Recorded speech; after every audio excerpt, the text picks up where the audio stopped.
Welcome back to the CSP Elite Baseball Development Podcast. I'm your host, Eric Cressey, and this is episode 176.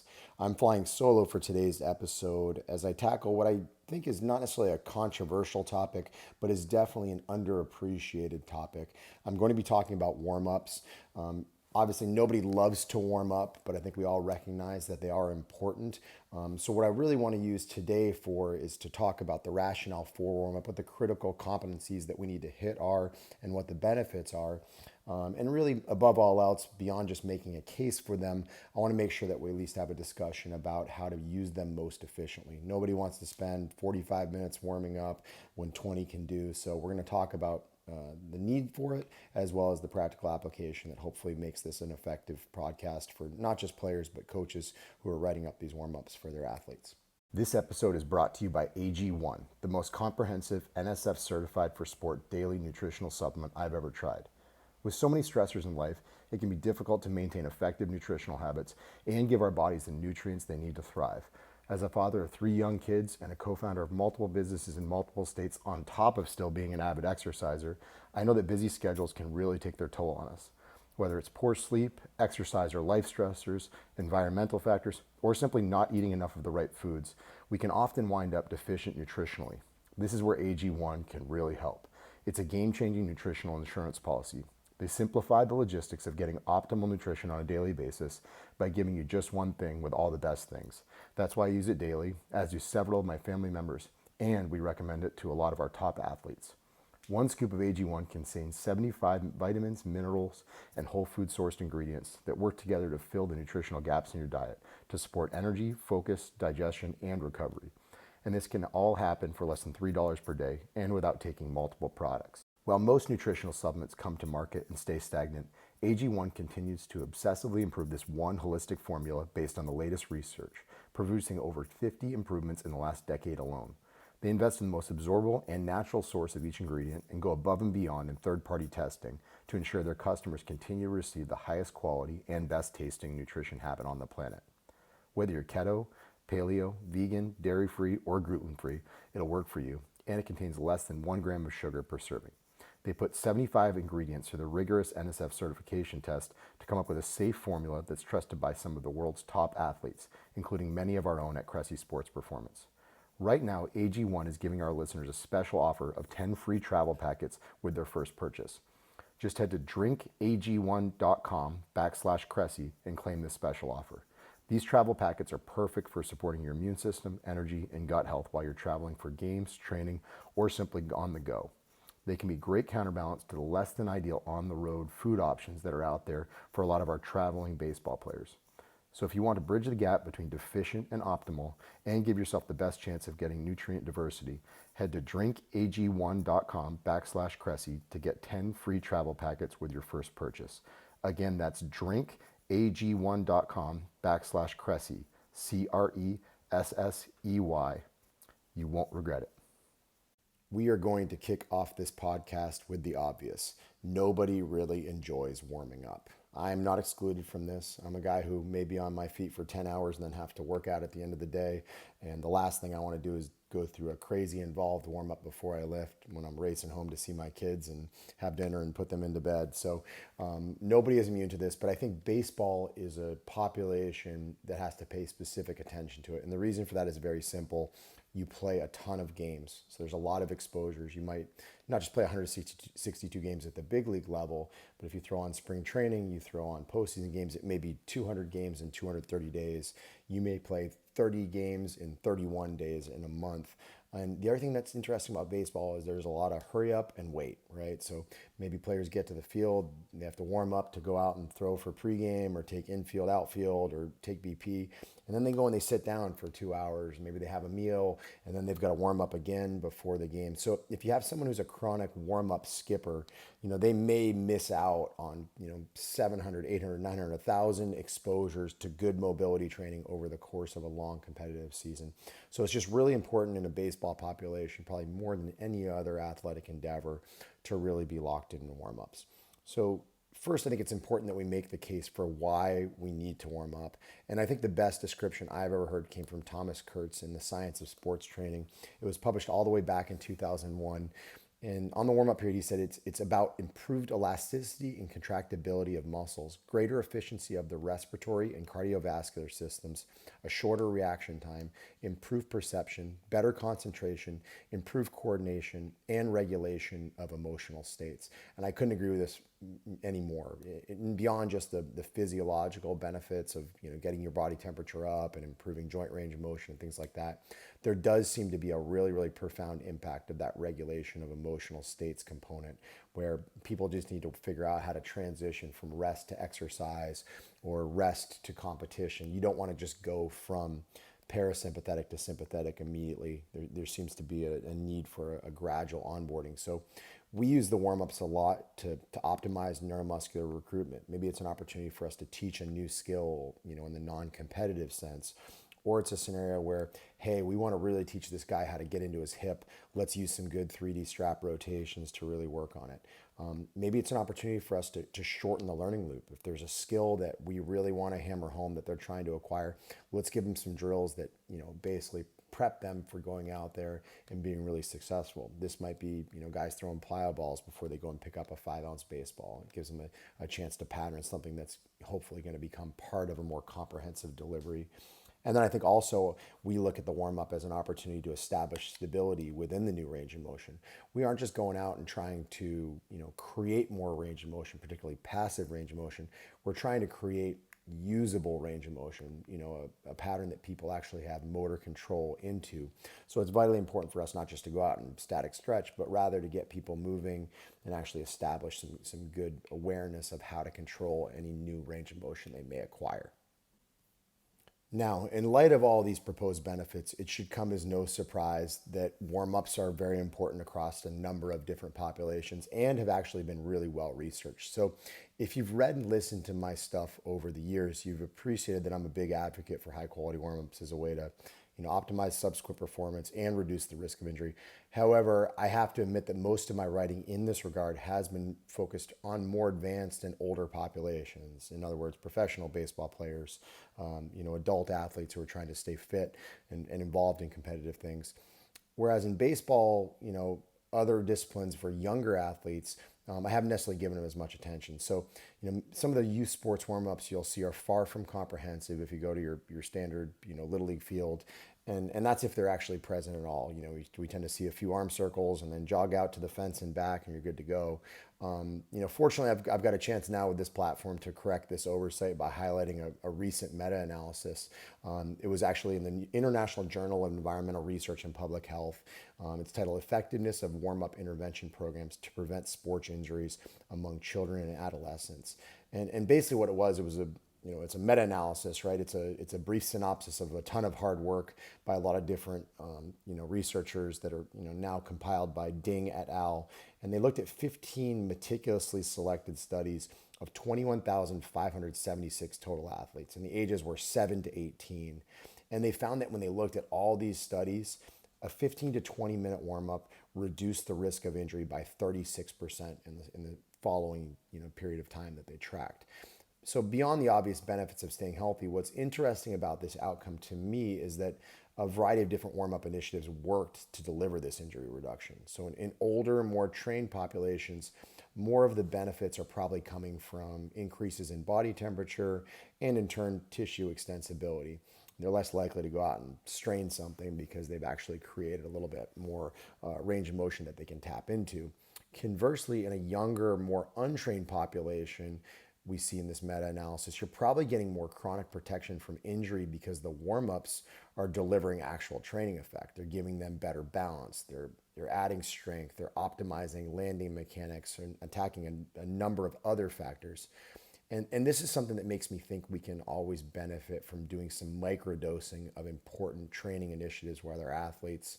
The warm-ups are one avenue through which coaches can sneak in extra reps to optimize movement quality.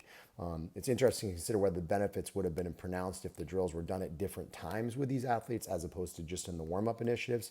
But, good adaptation is good adaptation, and the warm-ups are probably the best way to guarantee accountability in this group environment rather than saying, all right, everybody go home and do these exercises after soccer practice.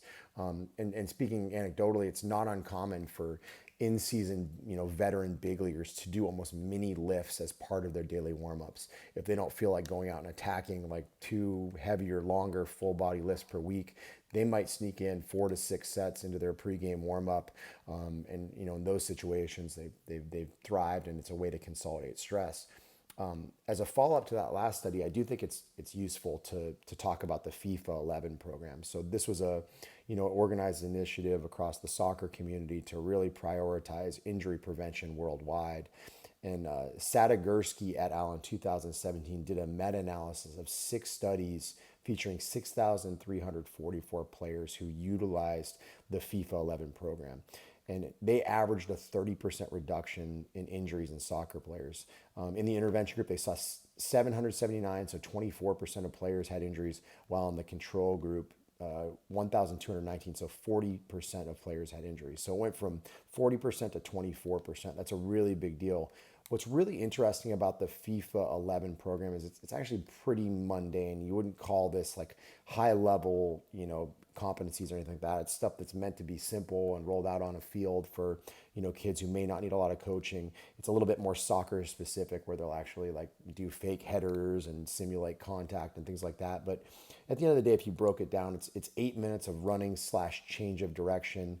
It's 10 minutes of what you would call strength and conditioning, and it's 2 minutes of high speed running. So what's fascinating about that is it's very different than what we would consider classic warm-ups, your toe touches and a lot of your stretches and even dynamic flexibility drills. It's actually much more of kind of a training intervention for these young athletes. So it's interesting to show you that at these youth populations, like I mentioned before, they're probably benefiting even more from adding good motor control to the system as opposed to attacking, more and more range of motion. So with that said, I think it's also vitally important that we actually look at maybe some examples specific to the baseball world. So, if we're looking at these FIFA 11 studies, they're obviously looking at how soccer players do, and there is actually some pretty good research in the American Journal of Sports Medicine in 2019. Throwing injuries in youth baseball players, can a prevention program help? A randomized controlled trial. So the lead author on this is Sakata, and basically they blocked 16 youth baseball teams, which was 237 total players from ages 9 to 11 into an intervention group. So there were basically 8 teams of 117 players, and then a control group of 8 teams, 120 players. They did an intervention program with the intervention group. It was 5 stretching, 2 dynamic mobility, and 2 balanced training exercises performed during the warm-up. And they followed both groups for 12 months. And they followed the incidence of shoulder and elbow injuries. They also tracked ball speed during pitching as a performance-related variable, and then looked at other variables of physical function. So things like passive range of motion of the elbow, shoulder, and hip. They did a dynamic balance test, and then they look at the thoracic kyphosis angle, both pre-test and post-test. And when they looked at the injuries in the intervention group, they saw 1.7 injuries per 1,000 athlete exposures, which was significantly lower than that in the control group. So 3.1 per athlete exposures. So it was almost cut it in half comparatively.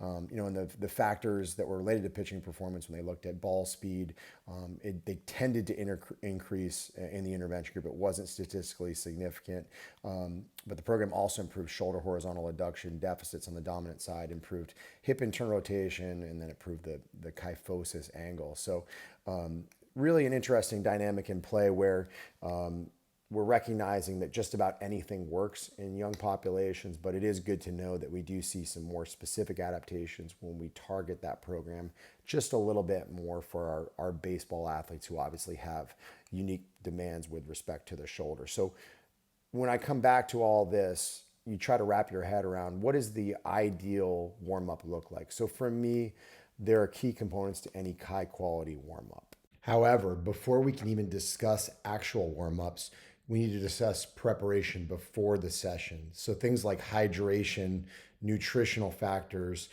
adequate sleep in the night before are really, really important, right? Anyone who's ever been sick with the flu and just felt tight all over realizes that there can be a pretty pronounced impact of physiological stress, whether that's dehydration, sleep deprivation, whatever it may be, on how joints function, how much extensibility we feel in those tissues. So those are really important considerations where if you're someone who is often feeling terrible and that the warm-ups are really, really hard, it may be that you're underhydrated, or you just haven't slept enough. I also would add a tire, particularly being a guy who grew up in southern Maine, playing tennis in the spring. We had a lot of practices where you're dressing in layers and kind of removing layers as you build the sweat. So, in the baseball world, we always hear about warm up to throw, don't throw to warm up. So I do think there's something to be said about not picking up a baseball or a baseball bat until you actually have a little bit of a sweat on. Additionally, I'd even add just the ability to turn off the outside world. A lot of people can't seem to put their cell phone down long enough to actually get a high quality warm up in that'll get their body temperature up. I think that's really big. And also, you need to create a culture where if you have 7 or 8 athletes that are warming up at the same time, and there's one athlete that's talking the whole time and distracting people and holding things up and cutting reps short, that culture can have a definite downstream negative impact on what you're trying to accomplish.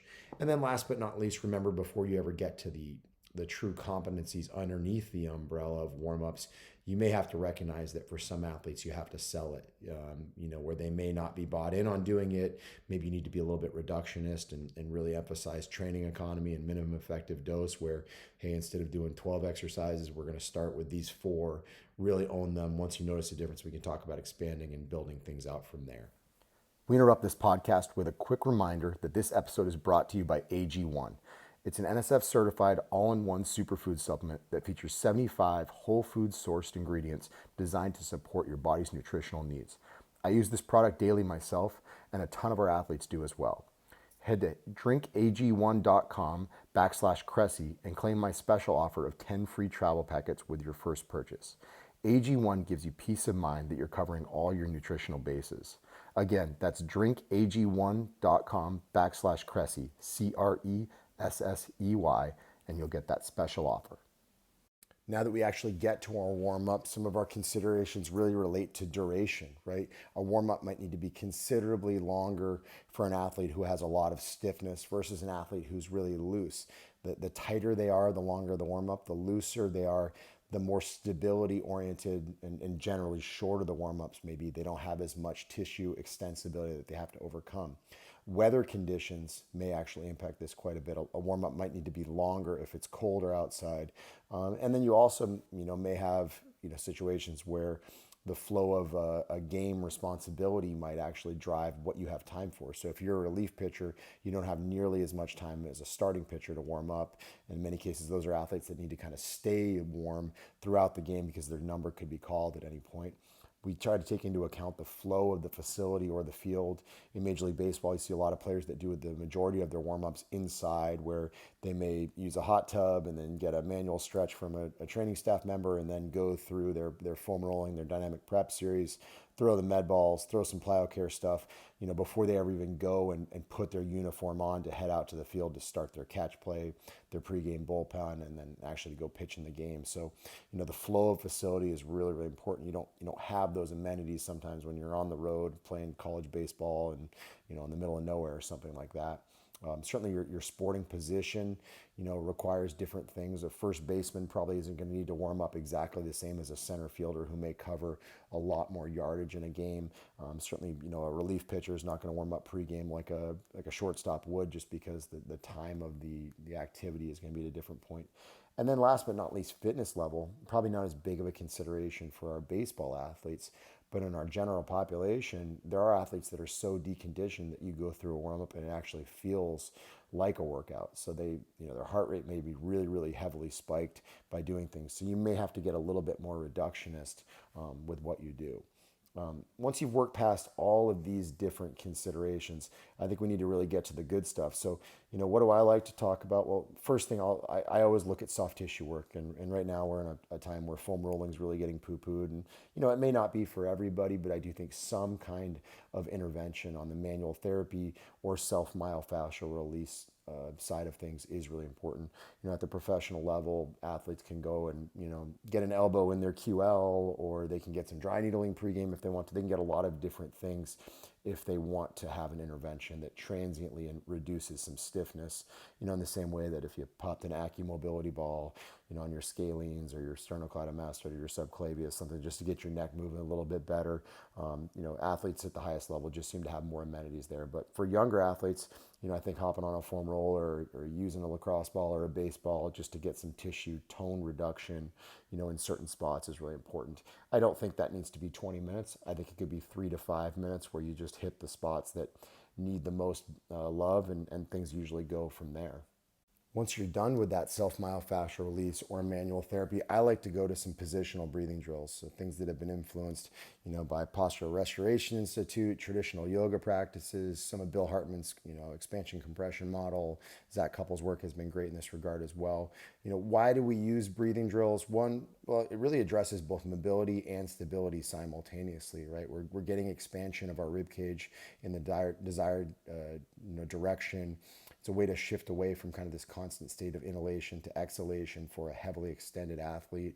It sometimes can be a transient shift towards a little bit more of a parasympathetic state when we're trying to, really regain some motion. But at the end of the day, it also helps to make patterns stick, right? So if you're a wide infrasternal angle and you do a really forceful exhale where you're thinking of blowing out the birthday candles, you can do it right now while you're listening to this podcast. That exhale, when you blow it all out, you're going to feel your rectus abdominis, your external obliques. They're going to really turn on to force that air out and try to close down that infrasternal angle. And they actually create some better stiffness in a place where we actually want it. So positional breathing drills based on how we position ourselves, how we reach, and how we cue the respiratory aspect of things can do a lot to both establish range of motion and create some motor control in those ranges of motion. Building on that positional breathing, we're down on the ground in most cases, so it's a good time to go right to some ground-based mobility and stability drills. These can be basic things like bird dogs, prone hip extensions. They can be rolling patterns. They can be bear crawl patterns. They can be a lot of different things, but I like adductor stretch with extension rotation, 90-90 hip switches. All those things can be really good, and we do it, basically to gradually introduce athletes to more significant ranges of motion, but we do it without exposing them to the velocities that they might encounter, in actual athletic participation or our training session. So it's a gradual way to build some body temperature up before we start to attack those extreme end ranges at higher velocity.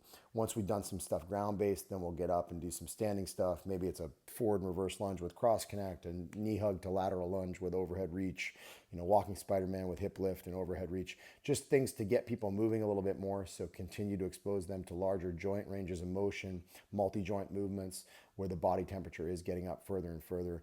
At this point, we should see athletes starting to sweat a little bit more. And this is the time when I would start to look at more like movement, sprint / power progressions. Maybe some of your classic like track and field warm-ups with, some skipping variations and easier plyos, pogos, things like that.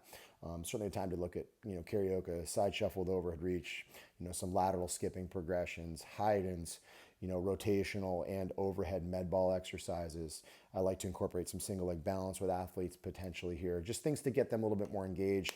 A lot of receive and release exercises can be great just because it's also a way to tap into like a little bit of a challenge, make them compete a little bit more. And then, once we've finished that up, we might mix in a little bit of technique work. I wouldn't do this in a competitive landscape, but I might use this in a training world where, say we're doing a Monday lower body lift, and on Friday we were trying to teach an athlete how to do a Turkish get-up, and they were just really struggling with the technique. That's a perfect time for us to say, hey, let's grab a set of 3 on each side with the Turkish get-up, take a light weight, let's just pattern this little quick reminder, so that we're not going a full week before we come back to it. It's a chance to just get some high quality reps in when they're not fatigued and they're technically in a good position to acquire those movements. And then last but not least, if we are talking about something that's really baseball specific, a lot of athletes do like to do a shoulder stretch of some sort, maybe an elbow stretch. At the higher levels, generally as an athletic trainer that's stretching guys out.